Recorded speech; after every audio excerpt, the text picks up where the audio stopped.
Good morning friends, welcome back to my channel SB family.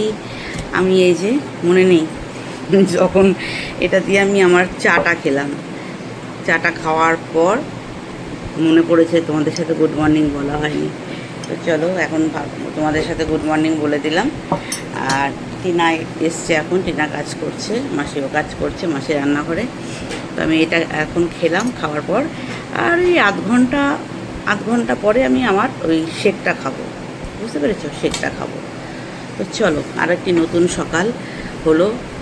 কালকে তো একটুও video করতে ইচ্ছে করেনি, যখন বিকেলে হাঁটতে গেছি উপরে ছাদে, তখন ওখানে বসে আর রাতের ওখানে বসে একটু ক্লিপ আর দেখো সিটি পড়ছে, আর রাত্রিবেলা একটা ক্লিপ তুলেছিলাম, তো সেইটা জুড়ে কালকে দিয়ে দিয়েছি। তো আজকে ভাবলাম আর আলিশি করে লাভ কি, আজকে একটু তোলা যাক, সেই জন্য আজকে আবার গুড মর্নিং বলতে তোমাদের কাছে চলে এলাম। তো চলো, সারাদিনটা তোমাদের সাথে যতটা পারছি তোমাদের সাথে শেয়ার করছি। চলো,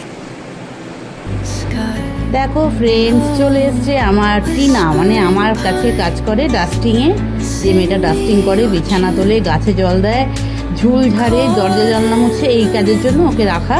তো বিছানা তুলছে, এসে গেছে। আর সবার প্রথমে এটা আমার হাজব্যান্ডের রুম, হাজব্যান্ডের রুমটা আগে বলি পরিষ্কার করে নিতে, কারণ ও এই সময় থাকে ওয়াশরুমে যায়, আর এই ওয়াশরুমে থেকে এসে বিছানা অগোছলো থাকলে তখন ও বসে খেতে চায় না, বলে আমার সামনে এখানে বসেই তো খায় টুল নিয়ে, তো সেই জন্যে ইয়েতে সোফায় বসে একটা টেবিল নিয়ে খায়।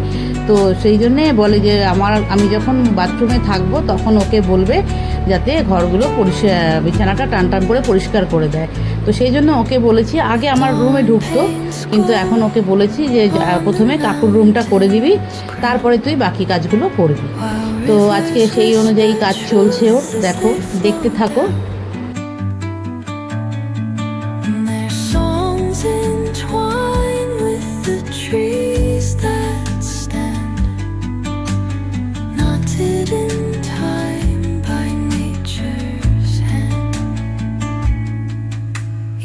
Echoing step on the forest floor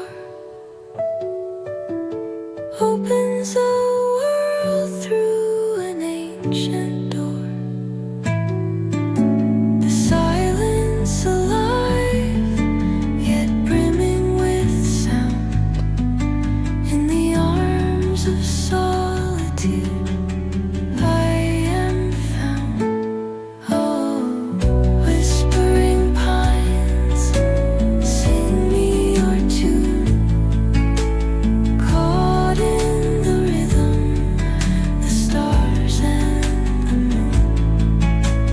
Teach me the language of rustling leaves, stories that linger on the breath of the breeze.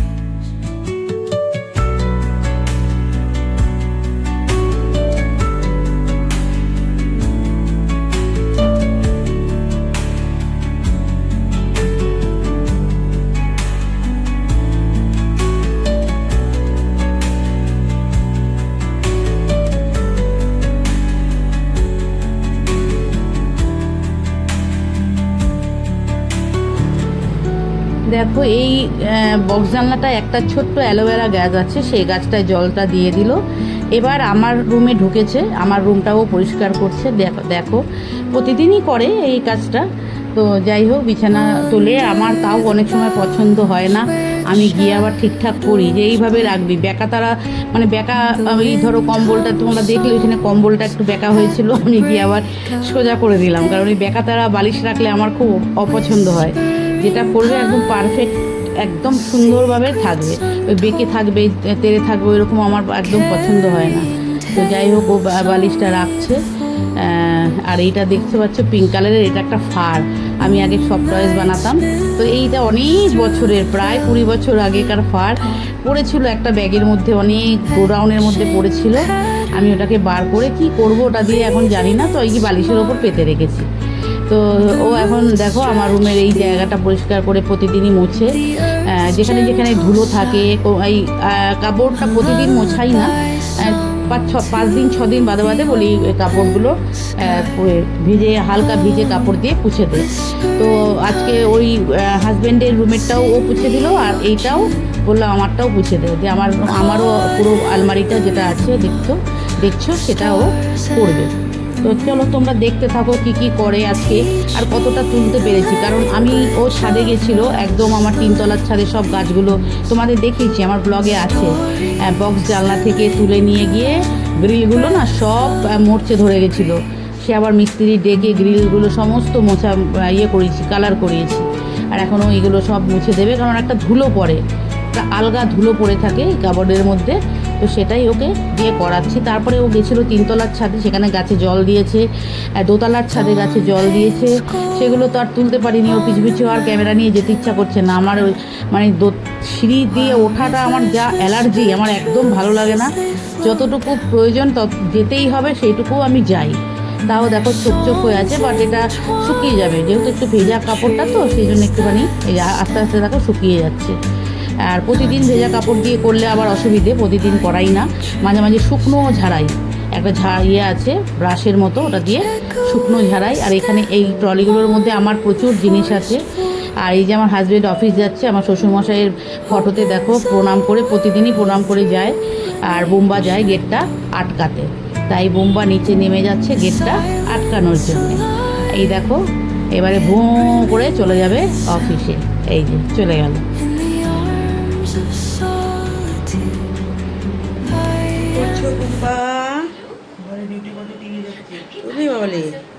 ঘরে ডিউটি করছে।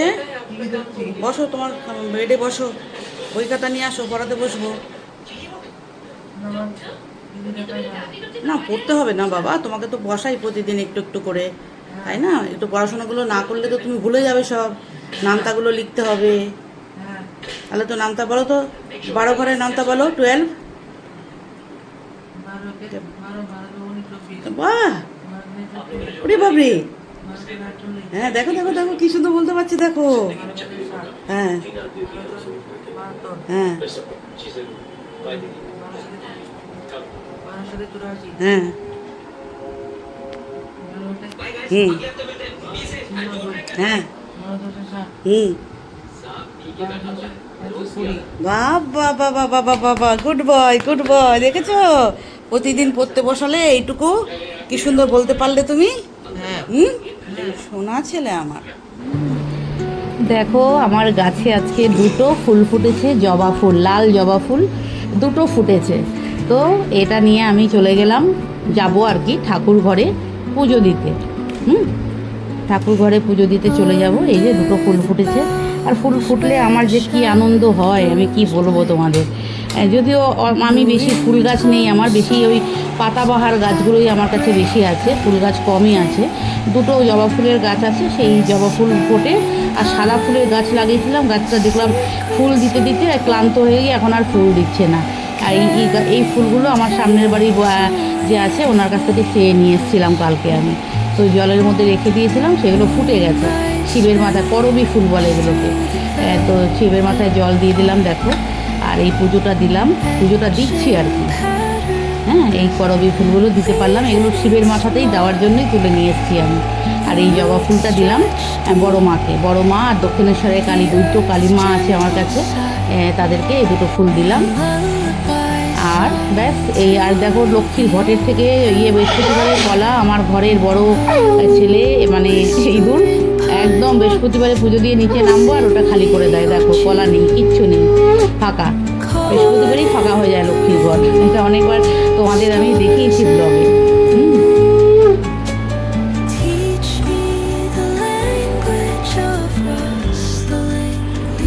আর দেখো আমি ছাদে এসছি হাঁটতে বিকেলবেলা, এটা বিকেলবেলার এত সুন্দর দৃশ্যটা আমি একটু ক্যাপচার করেছি। দেখো সূর্যটা গাছের পাতার মাঝখান দিয়ে, আর ঝড়ও উঠেছিল, গাছের পাতাগুলো কত হিলছে দেখো।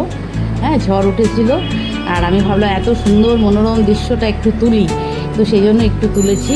আর সূর্যটা দেখো গাছের ফাঁক দিয়ে কত সুন্দর লাগছে না, আমার তো দারুণ লেগেছে শরীরটা। আর তার মাঝখান দিয়ে পাখিগুলো উড়ে উড়ে যাচ্ছে, তো সেই জন্য একটু তুলেছি আমি। এটা আমার নিজের ভালো লাগলো আর কি, সেই জন্য ভাবলাম তোমরাও একটু দেখো এই দৃশ্যটা।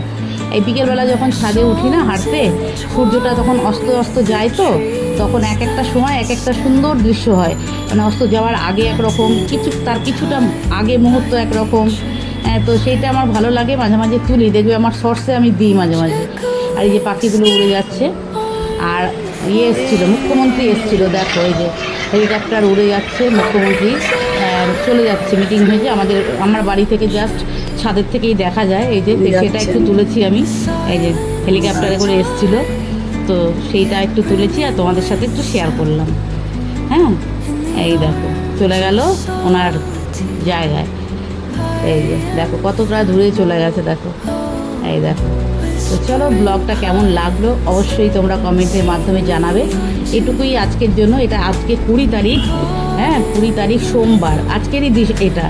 আমি ওই একদিন পরে যেটা হয় সেটা হয় না, আমি কারেন্ট তুলি আর কারেন্ট